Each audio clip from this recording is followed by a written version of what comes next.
Okay, good morning to everyone. This is Yoel Hebrew in Israel. Hope everyone's feeling well. And I'm recording this a day after the Aviv search I did. Today's the 11th of um, March 2024.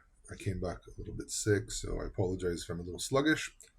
And it's 7:27 in the morning here. And I sat down to read many comments that people left.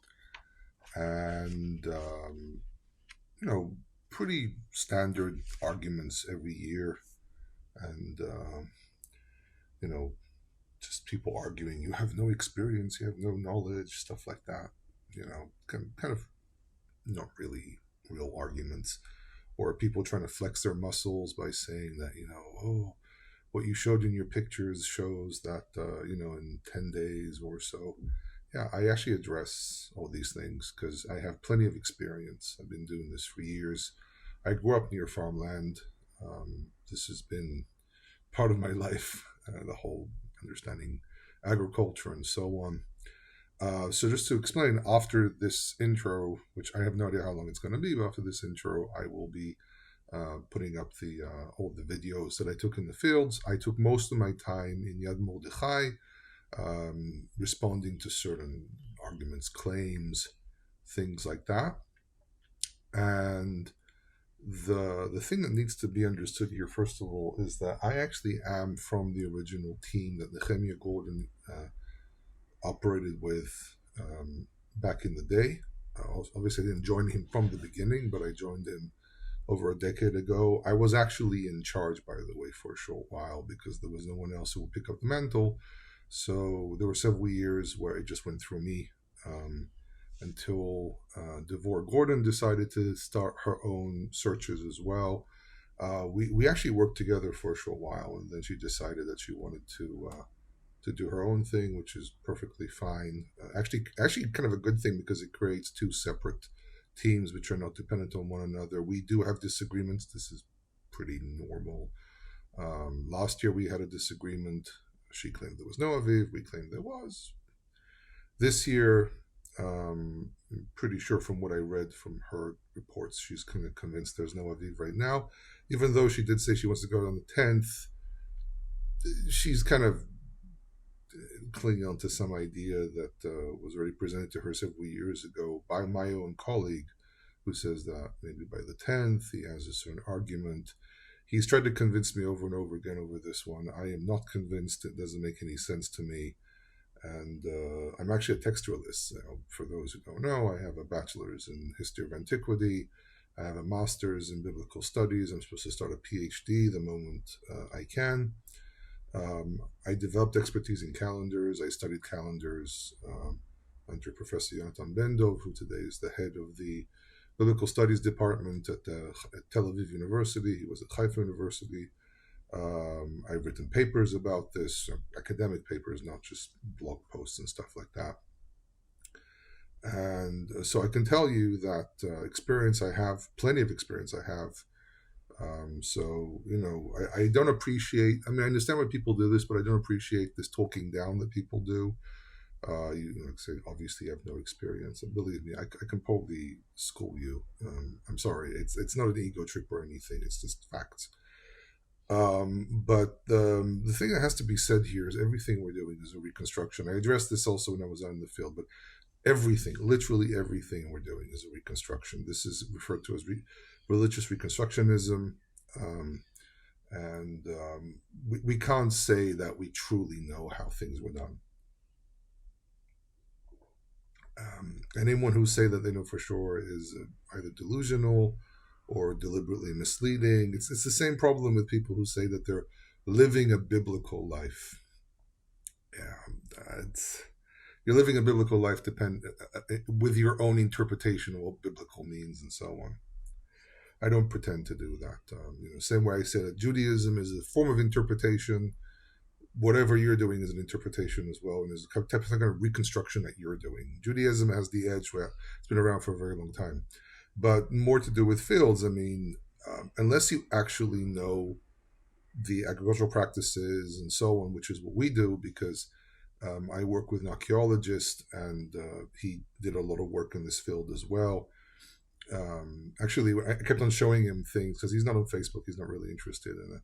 I kind of showed him some stuff that people write, and he kind of chuckled and said, "Look, this is what happens when really everything you do is theory and not fact." So one of the interesting things is that we need to understand that everything is theory. When people say, "Oh, they harvest like this, they harvest like that, it makes sense like this, it makes sense like that," we have to remember that we're living thousands of years after these practices were done. I mean, in the last 150 years, agricultural practices have completely changed from one end to the other.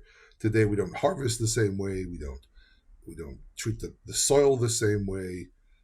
Everything we do is completely different. I mean, I would say the last 50 years, things have massively changed as well. So we cannot take whatever we're doing today and project it on what they did in the past. It makes absolutely no sense. As an historian, I say this.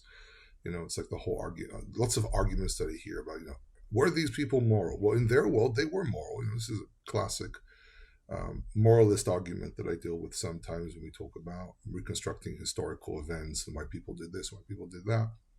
So I have to say that really everything we do is a reconstruction, even if you read the biblical text as a textualist as well. When you read the biblical text, you only get snippets of what was actually done. In truth, we don't know if the Aviv was bought from everyone or was it symbolic. We don't know what fields were actually checked. I mean, most of what we do today is just where are the places that the barley ripens earliest. And it's also based on some practices. The specific fields we go to, the specific areas we go to, is based on what Karaites did for hundreds of years. They used to come from Egypt into the land, go through the fields, and then go back and report to the Karaites of Alexandria. But we have no idea if this is how it was done. I mean, for example, as I explained last year and years before, and as also I wrote, and I want to translate this paper so I can publish it in English. But for example, when we deal with the story of Jeroboam, who presumably changes the calendar, it doesn't seem to be he's actually changing the calendar. What he's doing is he manipulated the calendar, as many kings used to do in the past, to try to get people on his side because he wanted to detach them from the field, from Judea, from Jerusalem, by saying, "Look, we're going to look at the fields in our area." So, and up here in the north where I live, barley ripens much, much later. I mean, to tell the truth, when we went through the Jordan Valley, and this year there was difficulties, I'm going to have to add pictures later on when I get them. But I developed a cold and I had to go home. I couldn't continue. But my colleague is going to check the northern Jordan Valley again just to make sure we have photos of those things. But one thing that we discovered very simply is that in the north, this year at least in the north, it's less developed. Much less developed than the Northern Negev. I mean, I think the most developed we saw was Tel Gama, with all its issues, and yeah. Now, two more talking points that I have here. The first one is early harvest versus late harvest. I mean, first of all, it's a harvest. You don't have to be a genius to understand what the verses are saying. There are people who look for just a sheaf, and also the size of the sheaf. I mean, I saw one person, and I try not to name people because I'm not here to attack or slander or anything. I'm just saying we're all trying to understand these things. By the way, someone said, "Why aren't we dialoguing?" Actually, we are dialoguing. What you don't know is behind the scenes, there are emails running back and forth and messages running back and forth between us all. And it's not attacks on one another. I just think that sometimes these interpretations are just very problematic. But for example, the one person who always declares an early Aviv relies on finding very, very small amounts and says, "Oh, this is enough." And they actually show a picture of what they think a sheaf looks like, which is, by the way, a joke. That's not how you harvest and so on. But, this person is entitled for their opinion. And, if you want to follow that opinion, then you want to follow that opinion. I mean, I literally don't care. I mean, the problem is I learned not to care a few years back, but especially when I saw Nehemiah Gordon's breakdown. I mean, he just got tired of all of it. I'm not going to divulge any information what happened there, but it's very frustrating, and people argue and so on. At the end of the day, we're just all reconstructing. The problem is that because this has religious aspects to it, and for undertones, overtones of religiosity, we get we, and I include myself in this, we get kind of zealous, and it took me years to kind of detach from the whole thing. And so I say, I don't care what you do. I mean, it's really up to you. It's your decision. It's you and God and your family. You make your decision. I'm just here to provide information based on a method that we developed. We publish our explanation every year in great detail, better than anyone else, by the way. We decided that our benchmark on these things is to be as professional as we can. And for several years now, we've been toying with the idea of writing a serious paper on what we know about these things. And we'll get there. The problem is, I need to start my PhD. He needs to finish his PhD, and so on. And so we get kind of busy. And the last 3 years also not very physically easy for me because I got very sick. But we'll get there. But it's very important to say that, for example, an early harvest is a bad thing because it means if you harvest early, you're filled with rot. I mean, you have to wait until things dry enough. A late harvest is not healthy either. So we're not calling for a late harvest. We have to understand the facts of when people harvest, what is harvested, and so on. So when I see people's comments about, and now the last point here about percentages and so on, I mean, how do you know what percentages they used back in the day? When someone says to me, "Oh, it's at 40%," no, none of this has exact scales. Okay, this is a fallacy that I keep on seeing every year, using the Zadok scale, using percentage, and so. First of all, there is a machine that you can actually go with to the fields and check your grain, and tells you when it's ready to harvest and so on. They usually look for when it's 8%, 5%, whatever. It depends on the grain, depends on the location, depends on the weather, and so on. There are a lot of things that go into when you harvest. I've been studying this for a long time. Everyone flaunts like, I've been doing this for a long time, and so on. Well, I've been doing this professionally for a long time. Okay, so there's a difference between saying you've been reading and so on versus actually doing this professionally. It's like when people tell me that, I can read the Bible. Well, whoop-de-doo. I used to think I never read the Bible until I actually sat down to study it professionally, and you realize a lot of things you read, you actually did not understand it correctly. Not saying that people who commented don't. I mean, that's not the point. The point is that we all have opinions, and the difference is that, for example, when you have an academic discussion, it can get a little heated, but the point is that we're sharing opinions. As I said, there's very strong religious overtones to all of this, and therefore it leads people to argue very ferociously about things. And again, if you want to celebrate Passover in 2 weeks' time, that's your prerogative. If you want to celebrate with the Jewish world in a month and a half, that's your prerogative. I'm not telling people what to do.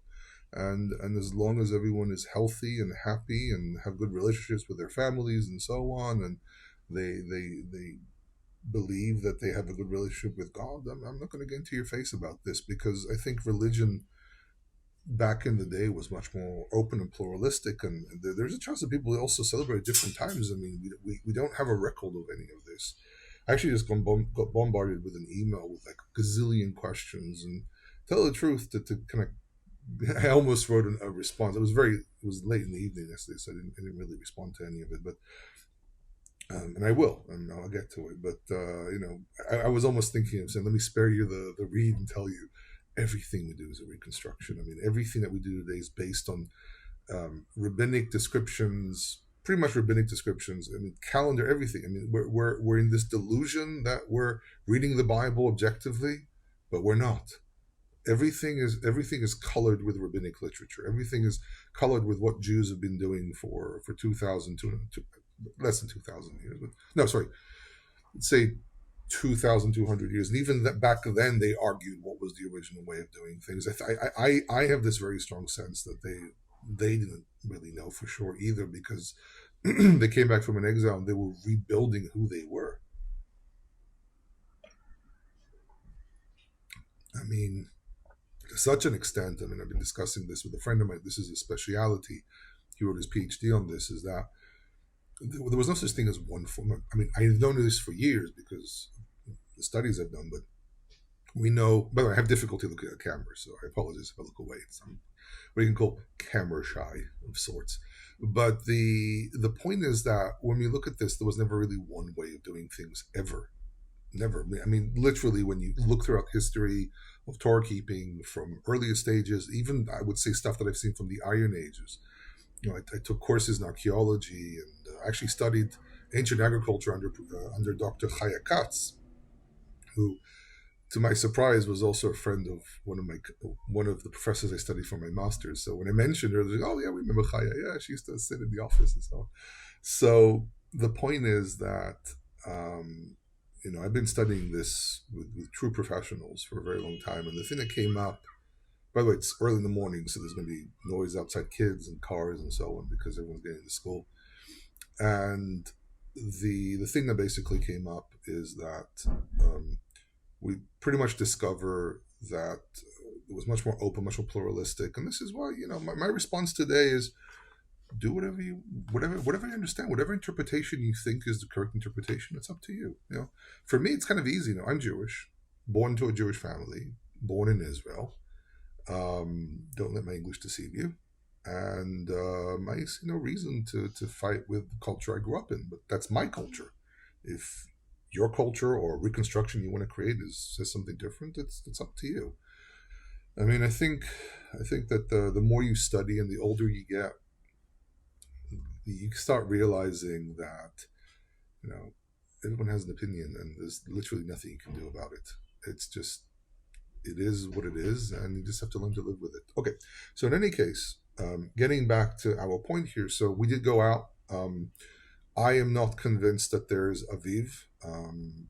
I think that it's very close. There are places where it's like literally like we're getting really, really close. And I give it another week or so, and I repeat this over and over again in the videos.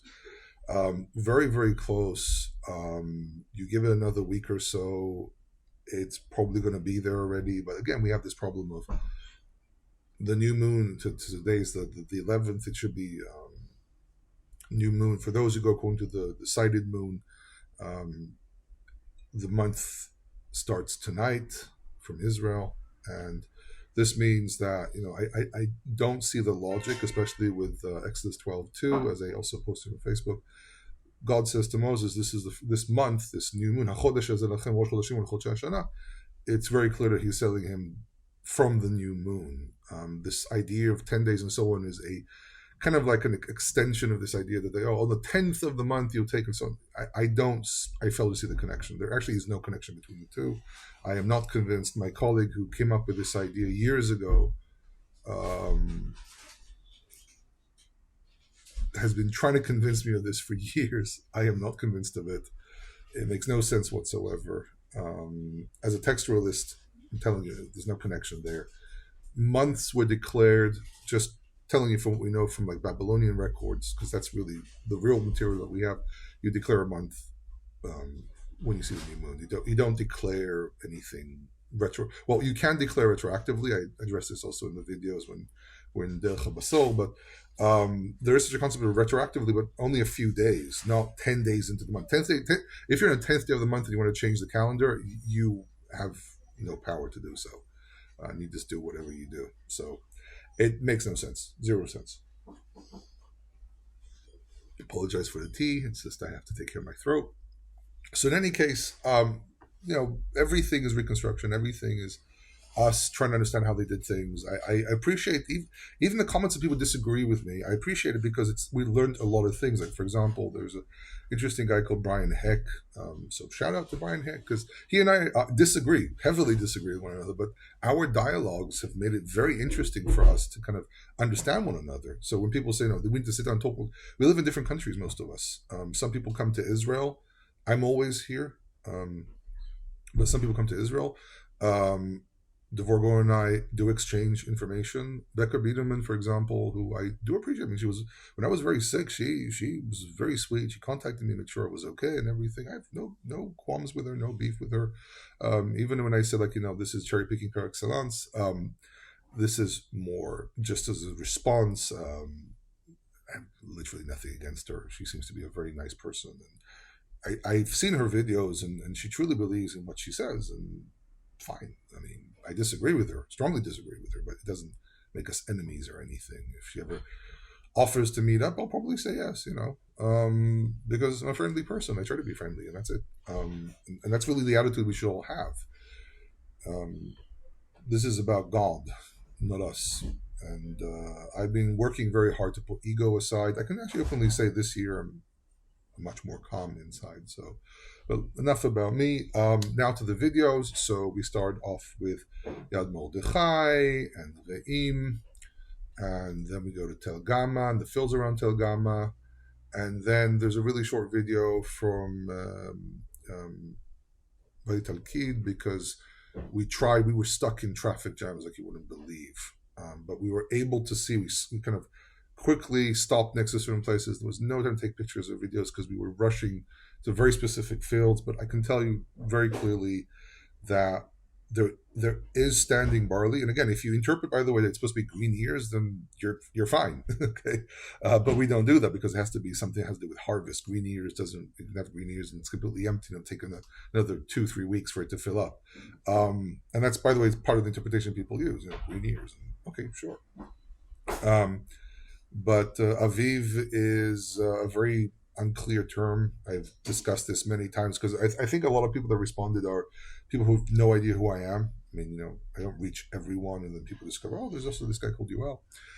And then they kind of wonder who I am, what I am, and so on. But it's perfectly fine. But I've been doing this for quite a long time in the land itself, not theorizing in some armchair somewhere without offending anyone. So yeah, and then I did a very short snippet there, but it kind of represents everything we saw in the area. There were some places where on the eastern side of the Jordan Valley, there were these patches, some of them kind of big, but not a field. Okay, nothing to do with a field. But it was kind of strange because you get this yellow patch, which is probably in the state of Aviv, maybe even a little further than that, surrounded by green, which makes me wonder if that specific location, there's something wrong with it. That was a debate we had in the car. He says, oh, yeah, this must be Aviv. And I'm like, sure. But again, there's something wrong with this section because everything around it is green. Okay, you can't say that, oh, everything here is Aviv. No, it's a patch. It's a small patch.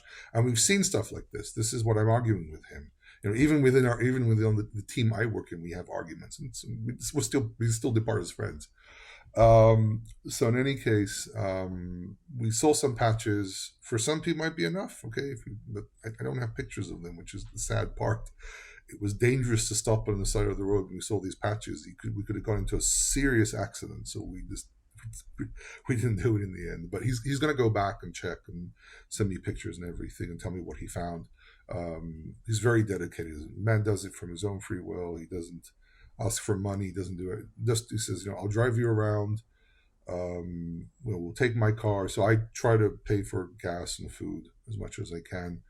And he's going to go back there, look at it, send me pictures. He's very interested in those little patches. He wants to understand what happened. He needs to check the soil and everything. This is a person who has access to a lab as well. By the way, we actually, somewhat access to a lab.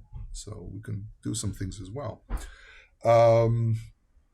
And that's about it. So we'll get to the video, and I hope you find it interesting and that it helps you understand the subject even more. You can go to previous videos that I did, reports from previous years. I have a discussion I did several years ago that I made into a podcast. It was from a class that I gave, and I discussed what we at the time. I discussed what I understood. Well, I discussed what I understood at the time for what I understood about Aviv and so on. I don't think a lot has changed. Maybe a few things have changed, so I need to do an update for that one. But in any case, thank you for bearing with me for 24 minutes. Wow, been longer than I expected. And enjoy. Okay, so important update to the video. So I did the video this morning. Now it's 1:25 in the afternoon, noon. And I got several phone calls from my colleague who went back to the Jordan Valley because last evening we had some difficulties, and basically you can judge by your own eyes. So this is I don't know if you can see very well. This is a field. This is what you have inside. Okay, and they're pretty large, by the way.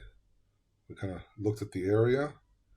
Now, I have to point out, these are not cultivated fields, okay? This is all wild barley. Now, what is the difference between a cultivated field and wild barley? Well, basically, a cultivated field is that when we have a field that has been sown with grains, then other grains can get in there as well, or can be deliberately sown with whatever is there. For example, there's a field in the northern Jordan Valley, which the owner there always plants wheat, and he also plants barley together with it. Not too sure why he plants barley, but it's there. And seems to be consistent on both sides of the road on Route 90 in the Jordan Valley. A bit surprised I didn't see anyone bring this up. We drove by there last night. We saw these large patches. This is why he decided to go out again. I could not join him. I woke up with a cold, but I would have actually gone out back to Beit She'an and try to meet up with him somehow.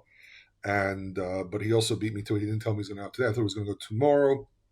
So it's part of this. I mean, regarding the size of these places, these are the size of a field. Regarding the state of these grains are in Aviv and beyond.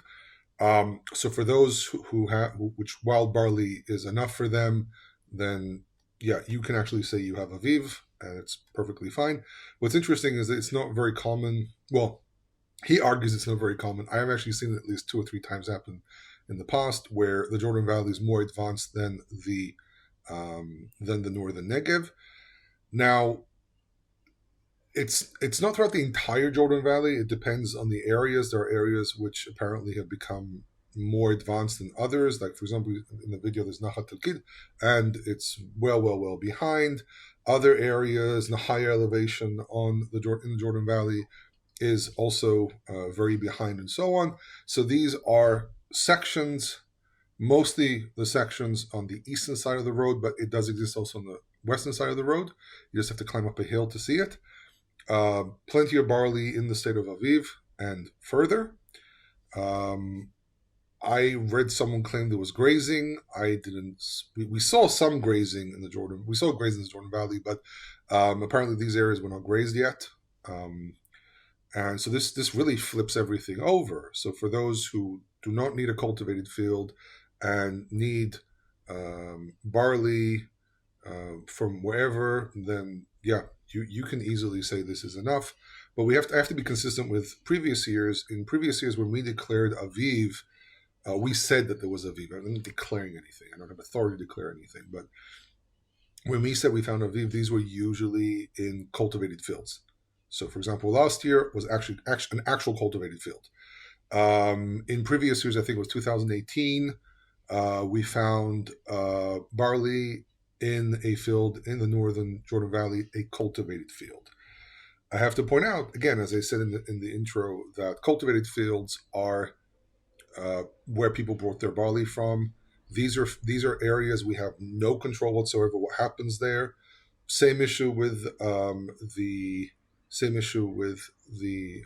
Tel Gama. Really, the Re'im as well. These are places which are not cultivated fields. Tell the truth, I don't think anyone really checks cultivated fields, except for maybe 1 or 2 that we can point to, because these are fields that actually belong to farmers and they cultivate them. Eina Basol actually has cultivated fields, so I have to point out that in those areas where there are cultivated fields, we didn't see any barley in the state of Aviv. Jordan Valley is much more complicated because there are no cultivated fields in Jordan Valley except for 1 or 2 places, specifically the northern Jordan Valley after a certain area there. So this is mostly in the south and center of the Jordan Valley. But I find it very intriguing that I don't think I saw anyone bring this up. I know that one report says grazing. As I said, there was evidence that there's no grazing.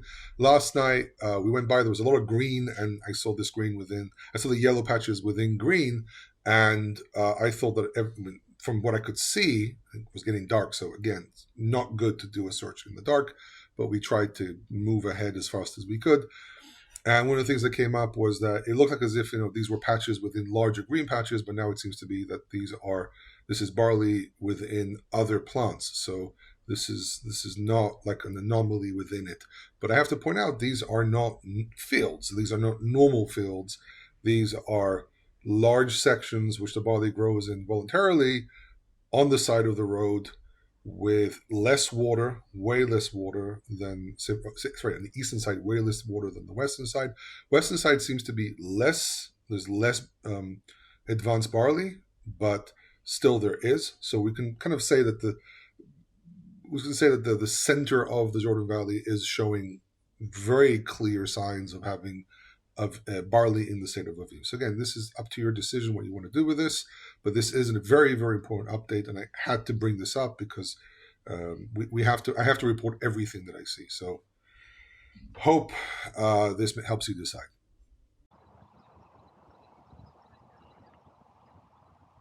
Okay, so we're at, this is the first stage of our search. Today is the 10th of, if you'll be able to see it, it's my watch, no, turn it the wrong way, there we go, if you can see this, but today is the 10th of March 2024, and we found some sporadic Aviv here and there. This is Yad Mordechai. So yeah, I mean, you can look at this and it looks very full and everything, but really in truth, we're looking at mostly flowering right now. And this is also not really a full field. I mean, there's barley here. You can see places where someone probably walked through. There are snails and things, even by touching them. I mean, even though they look bent, when you touch them, you kind of realize they're mostly empty. You have your red-hued ones as well, which, for example, you can see this one here, very bent over, but when you actually touch it, they're empty, or they're at flowering stage. We found here some which are very close to the Aviv stage, but the amount of Aviv here is minuscule. I'm pretty sure the more south we go, the more clear it will be what we're looking at, but it is important to note that the term Aviv is debatable. Okay, I've mentioned this before. We don't have an exact definition of what Aviv is. Okay, so we're assuming it's a stage before it ripens, because Leviticus 23 associates the harvest to the waving of the sheaf. Aviv probably is a standing type of grain. We have the description of the plague of hail, where it describes that some of the plants were in the state of Aviv. Aviv is a term beyond barley. It's any standing grain. The problem is that the term itself is not very clear. I did a video about this a few years ago. It's an unclear term. And again, this is not what you would call proper field. This is voluntary barley. It grows quite infrequently. It grows everywhere, but you won't get, like, for example, an entire field they can actually harvest. And this is one of the questions regarding such a practice of looking at a voluntary barley versus cultivated barley. The thing is that people would bring from their actual fields. People used to grow barley as a staple. So, you know, there have been doubts for quite a few years now if you need to look at voluntary barley or what we call wild barley. Well, it's not really wild barley, by the way. Wild barley is completely different because humans had to cultivate the barley. And by the way, you can notice here that there's different stages as well. Some of them are much higher. Some of them, even here, you have several examples where they're just still in the boot or coming out of the boot. It's been a very rainy year, by the way. So it is important to note that this has a serious effect. There's another thing I saw online where someone argued something with bad soil. We actually drove by there. We knew exactly what field they were talking about. This bad soil thing, by the way, is a complete misunderstanding of something that Nehemiah Gordon and I noticed about this field a few years ago, where we kind of looked at it and we said there was something unhealthy about the field. There was something unhealthy about the field itself. Not that the soil was bad. It was suggesting maybe there's something wrong with the soil. But you need a soil specialist to actually make such a determination. So I strongly suggest not to listen to such an argument. And for those who know what I'm talking about, just understand that we are disputed over certain concepts, but I actually know agronomists and so on, and I ask them questions about these things. I have members of family who are farmers, and I kind of suggested this, and they said, well, to actually determine if soil is good or bad, you actually have to take soil samples, take them to a lab and check the soil composition before you make a determination like that. So it's really very hazardous to make such an argument, and especially because it seems to be that the argument of bad soil is a result of attempting to avoid saying, oh, look, we found Aviv, because this report says we found Aviv, but the soil's bad, so we can't trust this.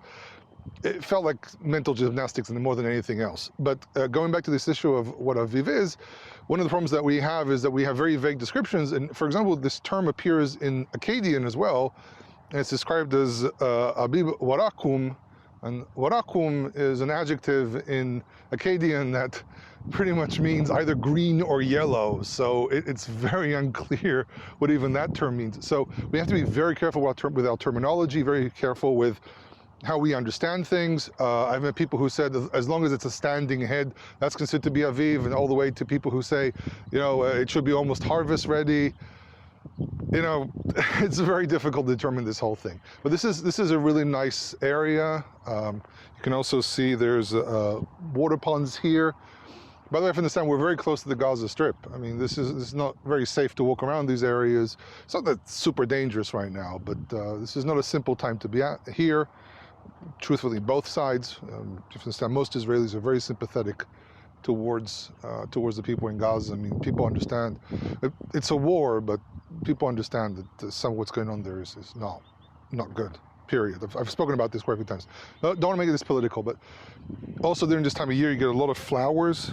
Very commonly, you'll see lots of flowers. But really, the term Aviv, I mean, it's really open to interpretation.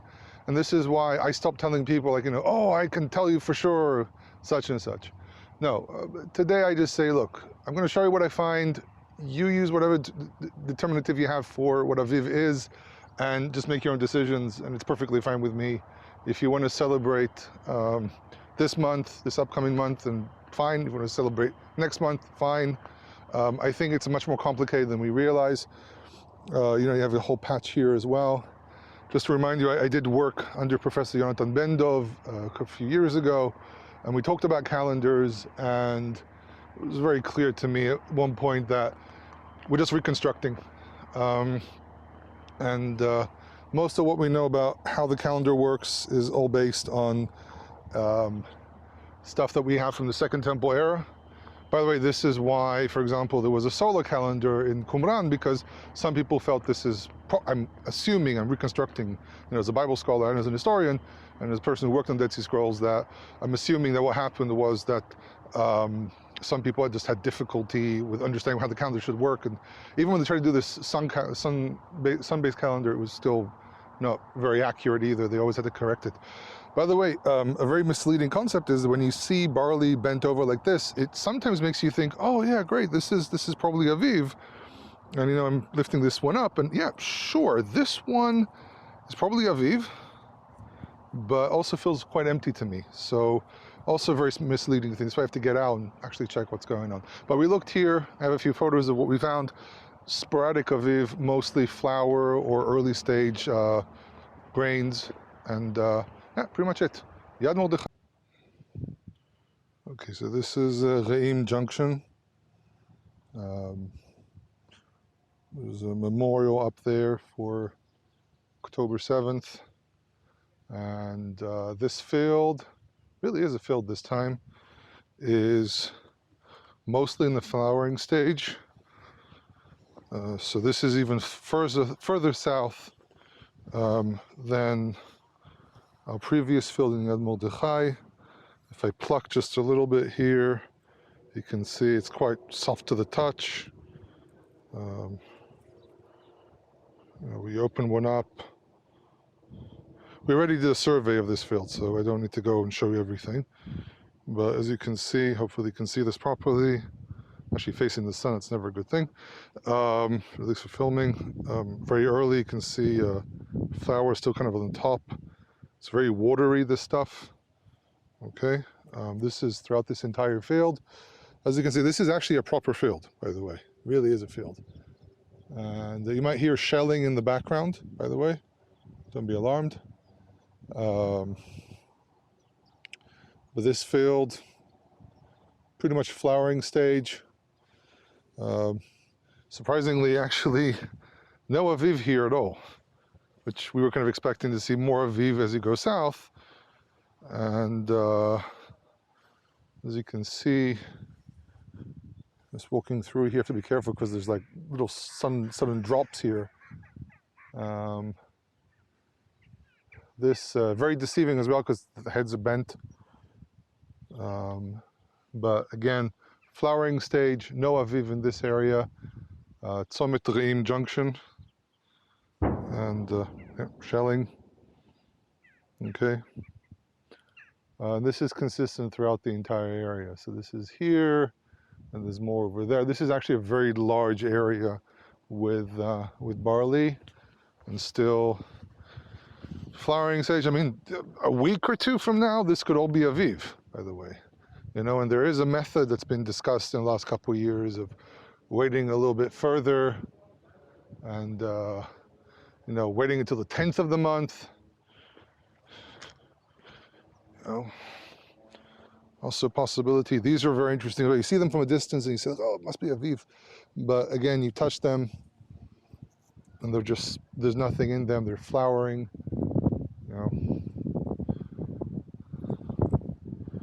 Actually, this camera actually requires me to sometimes monitor with my phone, so you might have got a peek there on my phone. So again, you see, I don't know if you can see this because I can't really monitor this, but again, you know, it's very wet.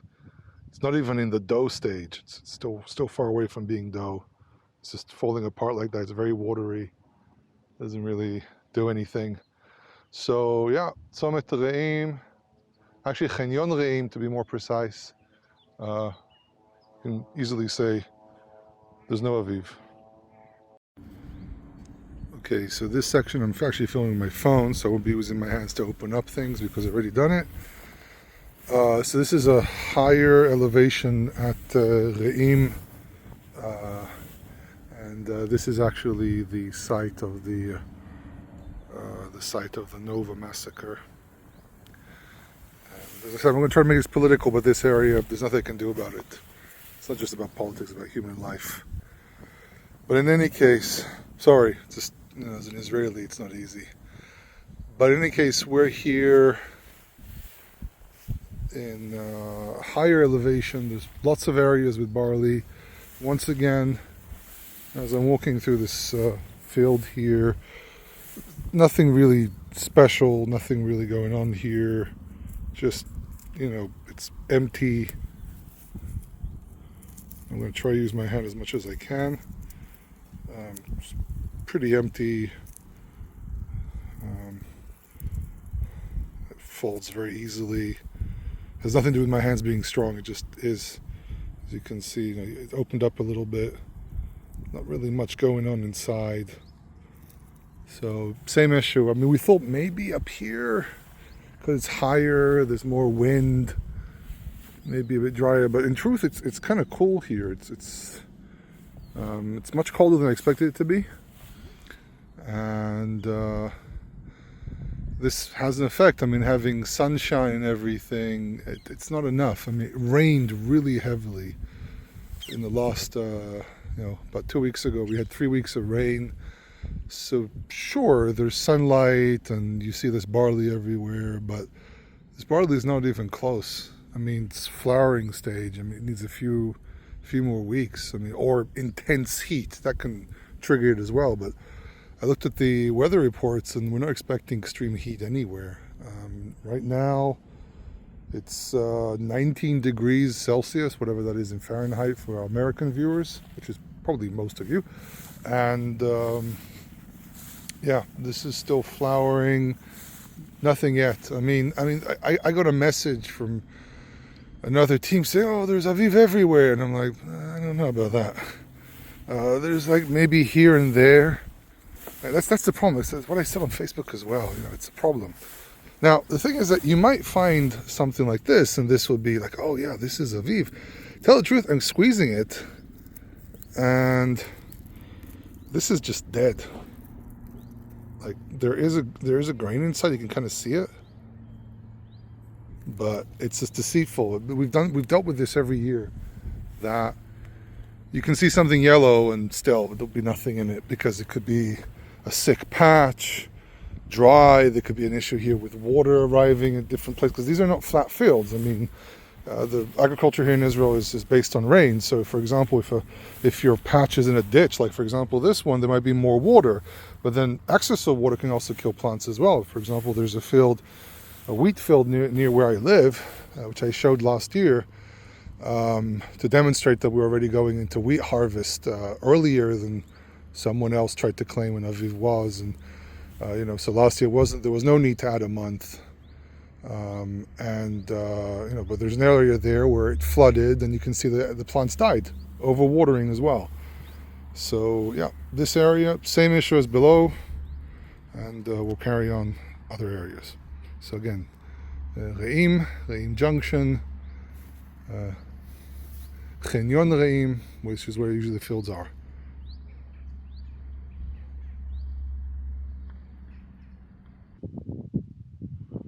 Okay, so this is the famous or infamous Tel Gama, famous for being a very interesting site. This is an ancient Philistine city, infamous because it was actually the center of lots of arguments that we had throughout the years. Now, as you can see, first of all, interesting thing, no actual substantial patches, but some Aviv. There is some Aviv here, which is not a huge surprise. I hope you can see this properly. So I'm opening this up, and there is sporadic Aviv here, here and there. Like this is either very close. So this is the hard dough stage. So this one is kind of a little deceiving, I would argue, but very, very close. But no actual field. Like, there were years where you would go up in these different sections and you would see like entire areas full of barley. Quite possibly just the barley hasn't really grown properly yet. There's a lot of wild oats. There's a lot of barley here in various stages. But I wouldn't say there's a field of barley here. Well, Tel Gama by itself is an issue when it comes to the question of it being a field or not. Like there was a year where I was going to point into a certain section, and I said, that might be the size of a field, but again, no one would harvest here. That's the main part. This place was not considered to be a field. A field is a flatter area. With his wife, for example, some cultures will build terraces around the hills to be able to grow small fields around the mountains. But Tel Gama is a very important site for us because it's a very telling place. So we went up, and again, same situation. Problem with Tel Gama is that there's sections which have more sun, less sun, so it creates like this very mixed feel about everything. I'm sticking more to the bottom of the hill because I want to make sure that I go to areas which feel more like a field. But as you can see, this is all very young. Some of it, oh wait, this is kind of cool. This is, soft dough just coming out the flowering stage, so kind of like in between flowering and soft dough. So that's kind of interesting. But I can't really say we have a field. And this is the issue. That Tel Gama, we used to go here all the time. I mean, this was the original, one of the main sites we went to. And, throughout the years, I started noticing that there's an issue with this site. Not with the soil, not with the growth or anything. It's not really a field. Now, if you go lower, and this is what I would prefer to look at, the bottom of the hill, the more field-like area. And again, you have barley here. You can even argue, small fields of barley. And you can see someone walked through here, maybe another team. But again, you go in and you find barley on the cusp, or in Aviv. I think this one's on the cusp, so much harder, so it's harder to the touch. And still very easy to open up, very watery as well. There's a whole debate about how watery it's supposed to be, but this is too watery. I actually picked it up from something that looked very plump and good, and this one's actually quite plump. I mean, in truth, when you look at it, this one's quite plump, but as you can see, when I squeeze it, it kind of squirts out, which means it's soft dough. So, yeah, I mean, it's also possible, I mean, at the top they may have been grazing, but it looks more that it just didn't grow. So Tel Gama the last couple of years has been kind of disappointing to me. But then, what was it, 2018, 2019, I think it was, we started realizing that there might be an issue with going here. You have this, for example, so it's a bit darker, but again, this one's still, very wet. As I said earlier, the definition of what Aviv is a really good question. But this one just keeps on popping. I once wondered if my hands are just too strong, but then I got someone else to do it and it did the same thing. So I know how much pressure to apply to this. So again, Tel Gama, Now, there's another field over there, but just seeing it from here, just that area as well, doesn't look very promising. So, because I looked at other people's reports and I was like, wow, look, they're saying that they're finding actual Aviv and so on. And I said to myself, maybe this year, there'll be finally a change from the rabbinic calendar. There'll be because last year we didn't add a month. Another searcher added a month. And again, someone once asked me online, what kind of authority do I have? And my response is, I don't have any authority. I am just suggesting information, pointing to information. It's the same issue with, I read an academic paper, now I know everything about this topic, and the answer is no. Trust me, as an academic, I read one paper and I said, oh, interesting insight. Then another paper, and I was like, oh, another direction. There's a danger with such behavior. I knew a guy once that, he read a paper about something and now he decided that, he's allowed to do something or forbidden to do something. And that's not how research works. Same problem here. I mean, some of this is just reconstruction, as I said. We don't completely know how any of this worked. And by the way, as you can see, this might be Aviv. It isn't, but it looks like it. And then you might pick up a green one, it'll be Aviv, but I can feel it. I mean, I don't even have to open this up. Like, ooh, this one didn't squirt that much. But again, as you can see, it opened up very easily. So for me, this is more of a field than up on the Tel. The Tel is just water traveling in different ways. And anyhow, fields are supposed to be on a flat surface, not a hill. And so we try to get as close as we can to a field, but these are not fields. I mean, when people brought the omer, it was an omer from a harvest, when you harvest the harvest of your land, not when you go to random areas where some barley grew from previous harvests or flew in the air or something like that. I mean, these are not actual fields. The only real field I can say, which I can openly say, look, that's a field, is up in the northern Jordan Valley. But this is really just very deceitful. Deceiving, not deceitful. Sorry, wrong word. This kind of messes around with you. Like, you can have this red barley, which is very deceiving. Again, you touch it, it's very close, by the way. Some of this is really, really close. Like you see, this one, for example, didn't squirt.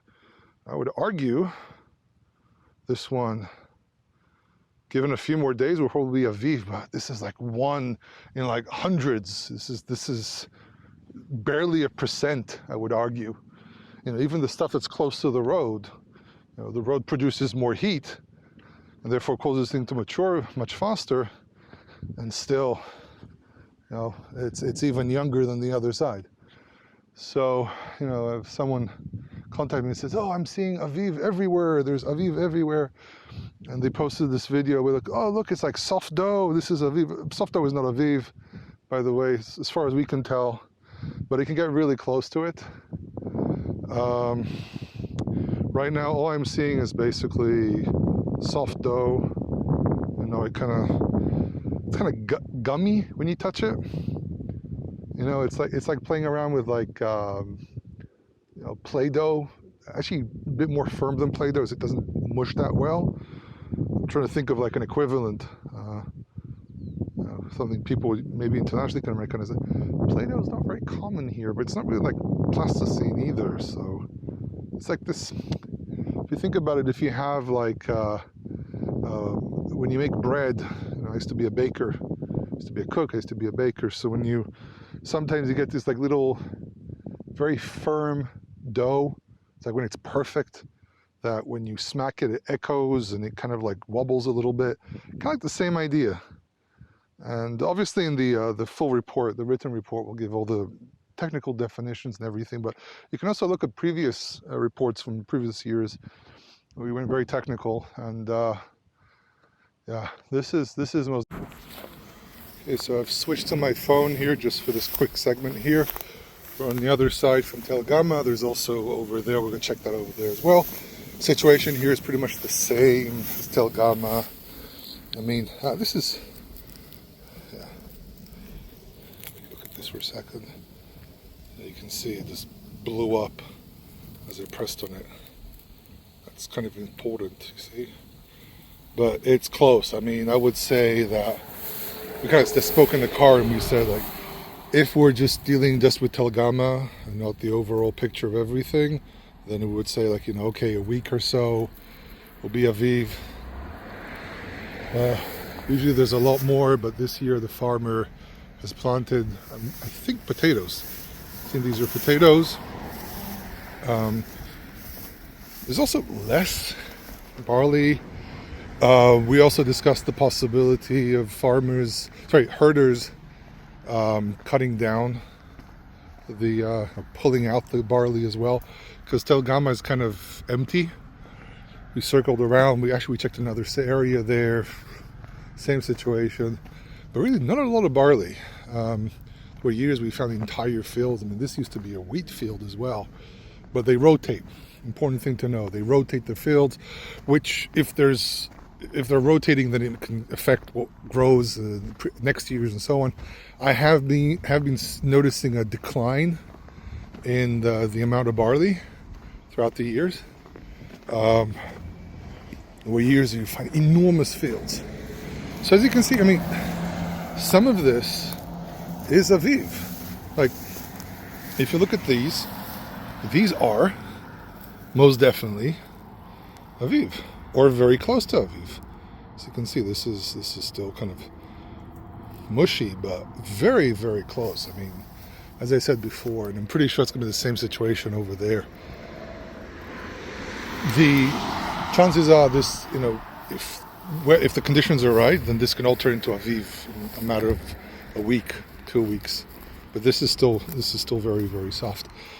So yeah, I mean, pretty much the same situation. So onwards to the next field. This is the other side of Tel Gama. That's the tail, and yeah, pretty much the same situation. I think these are potatoes. I'm pretty sure they are.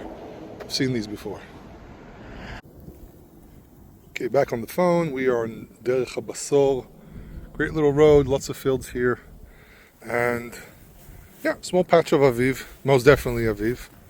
You can actually see it. When you break it off, these are very dried out, very ready. They don't pop out or anything. And when you actually peel them, give me a second here. Ooh, you can see a picture of the area. When you peel them, they're fattier. You squeeze them, nothing comes out. Yeah, pretty amazing.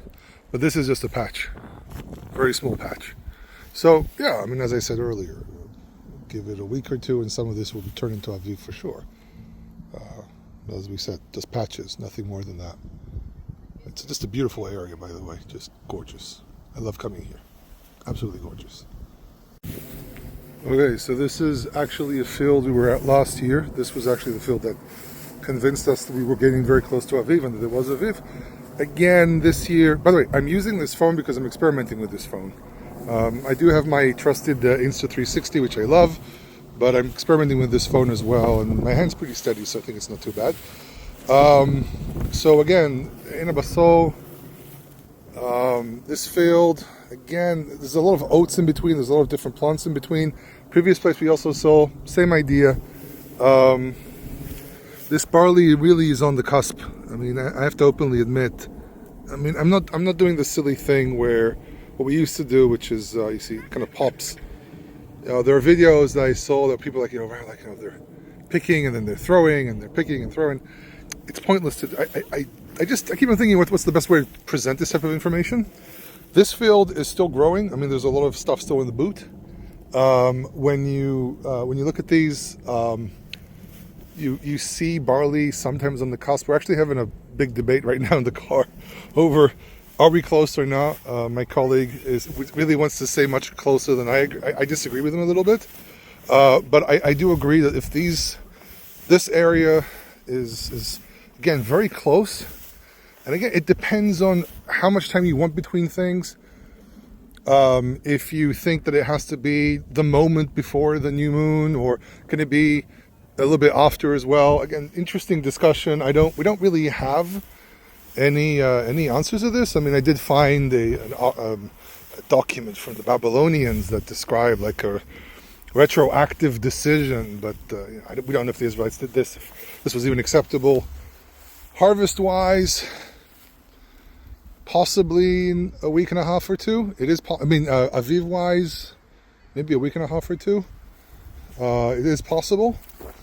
I'm not saying for sure. Like, for example, last week, so was it last week or a week and a half ago? Oh, something like a week and a half ago, or last week, it got warmer, and I have to admit that from what was reported to me about from like a week ago, hasn't really advanced much. And I think it's just too cold. I think the weather is just too cold for the barley to really kind of jump ahead. And then there are years where it just goes extremely hot, very, very quickly. It is the 10th of March, and you would expect around March to have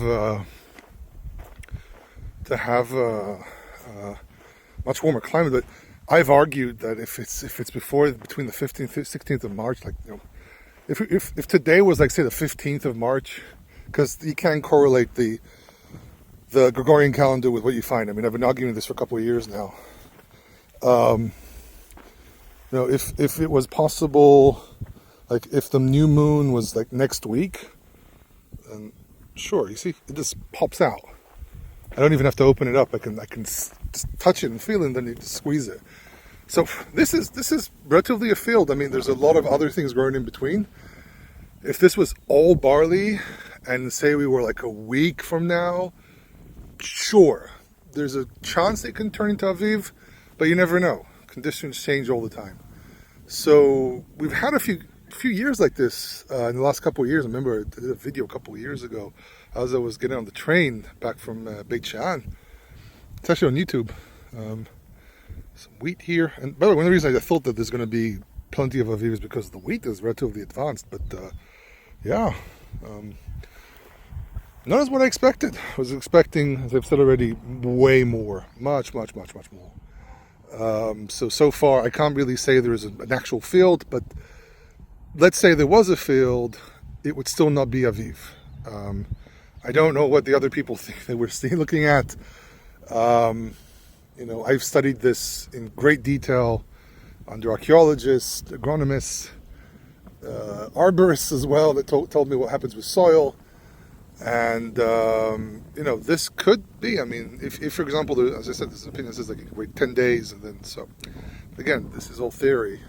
At the end of the day, we don't know exactly how everything worked. So, as I've said before, to your discretion, if you think this is enough, then go ahead. If you think this is not enough, I personally think that this is just based on what we've done throughout the years and what was told to me in the original searches. This is not there, and therefore you can't really declare Aviv. But again, opinions change, ideas change. But there's also a whole issue with how exactly, when exactly, how exactly, and so on. So it's all reconstruction. We're just reconstructing information, and I can't say anything that can be 100% concrete. But based on what we've done throughout the years and the practices and so on, I don't see Aviv, at least not in the Northern Negev. There have been, oh look, goat dung. Oh, that's what I was stepping in. Goat dung's not that terrible. It's cow dung that can get kind of icky if it's fresh, but goat and sheep is not really that terrible. So yeah, as far as I'm concerned, I mean, this is not there yet. And think about it, that people were reporting, the beginning of March, 10 days ago, and they were saying, oh, we found plenty of Aviv, and I'm sorry, I don't know where you were looking. Maybe it doesn't make any sense. We're just looking at the overall idea of what's going on in Northern Negev. Nothing. So, well, not nothing, but not there yet. So, from Ena Basol, Yoel Halevi, this is the end for Northern Negev. I can conclude that at least in Northern Negev, there isn't Aviv. It's close, but there isn't Aviv. That's it. Well, when I was daylight, we're at Nachal Talkid, and everything here is very young, either just coming out of the boot or just very, very young. We saw on the way, on the, I would say the eastern side, we saw some patches here and there, but those are patches which are not really fields, and they're mostly on things that are sitting on like corners of moats and so on. That's not really a field and not really showing us anything, but it is important to look at those things as well. So yeah, Nachat Talakid, beautiful place, really is a beautiful place, but the barley here is extremely young.